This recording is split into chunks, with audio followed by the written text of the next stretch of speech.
Hello students, welcome to a new political science session. आज हम बात करेंगे टाइप्स ऑफ गवर्नमेंट की, और आज के सेशन की शुरुआत करते हैं एक इंपॉर्टेंट और इंटरेस्टिंग से फैक्ट के साथ। For thousand of years people have been ruled by government, but do you know there are different types of government exist in the world. But ये डिफरेंट टाइप्स ऑफ गवर्नमेंट हैं कौन कौन सी? तो चलिए देखते हैं।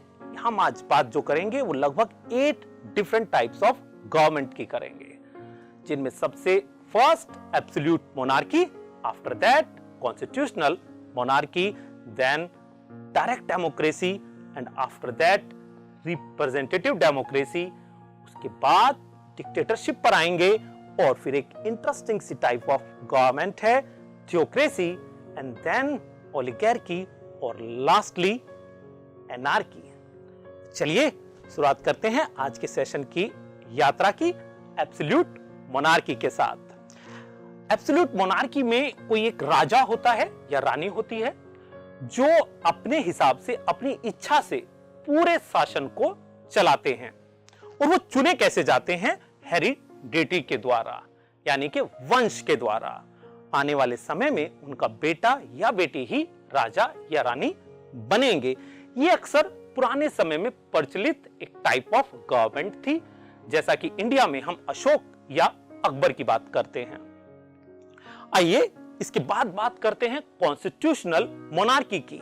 यहां पर मोनार्की से पहले कॉन्स्टिट्यूशनल वर्ड है, यानी कि इसका अर्थ है रूल ऑफ लॉ। कॉन्स्टिट्यूशन को इस व्यवस्था में अक्सर नागरिक बनाते हैं और वो ही तय करते हैं कि शासन कैसे चलता है। बट यहां पर मोनार्क भी होता है, और वो मोनार्क अक्सर सेरेमोनियल हेड होता है, यानी कि नाम का ही राजा होता है। जो वहां पर शक्ति होती है वो जनता के पास होती है, और कॉन्स्टिट्यूशन के द्वारा ही वहां पर शासन चलाया जाता है। तो स्टूडेंट्स, आप देख पा रहे होंगे एक बड़ा डिफरेंस है कॉन्स्टिट्यूशनल मोनार्की और एब्सोल्यूट मोनार्की में। तो चलिए अब बात करते हैं डायरेक्ट डेमोक्रेसी की। जैसा आप सभी समझते हैं, डेमोक्रेसी का अर्थ होता है जनता का, जनता के लिए शासन। लेकिन इंपॉर्टेंट बात कि पहले डायरेक्ट है, तो डायरेक्ट यहां पर इसलिए है कि ऐसी डेमोक्रेसी में जनता स्वयं खुद ही निर्णय लेती है जो महत्वपूर्ण डिसीजंस होते हैं, और वो डिस्कशन और डिबेट स्वयं करती है।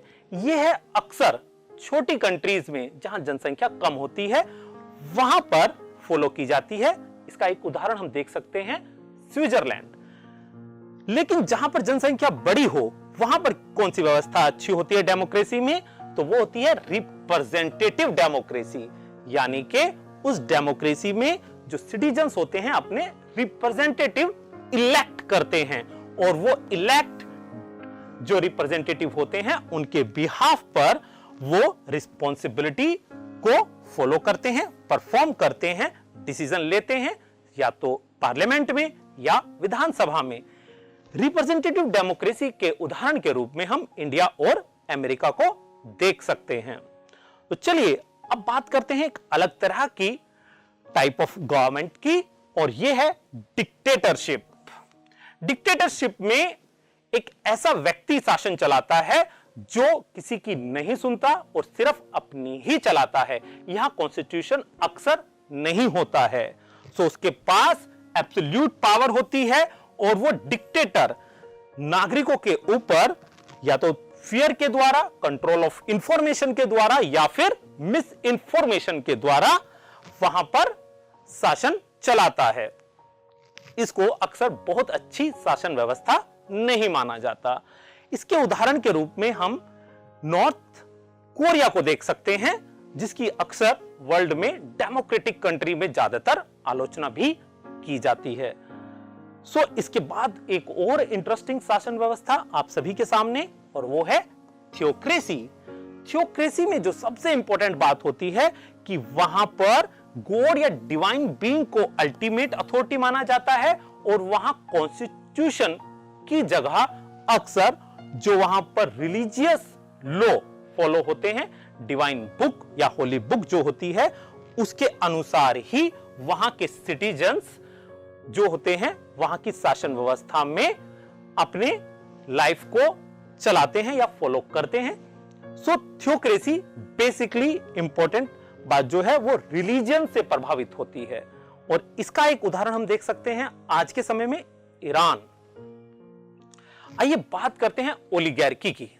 ओलिगार्की में सबसे इंपॉर्टेंट बात क्या है कि यहां पर एक स्मॉल ग्रुप जो होता है वो शासन व्यवस्था को चलाता है, और ये जो स्मॉल ग्रुप है वो कोई पॉलिटिकल पार्टी का हो सकता है, सोशल क्लास का हो सकता है या रेस का हो सकता है।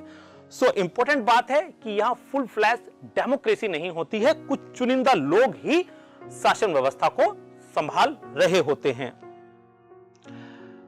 लास्टली हम बात करें एनार्की की। एनार्की की सबसे इंपॉर्टेंट बात स्टूडेंट्स होती है कि वहां पर कोई ऑथराइज्ड गवर्नमेंट नहीं होती है।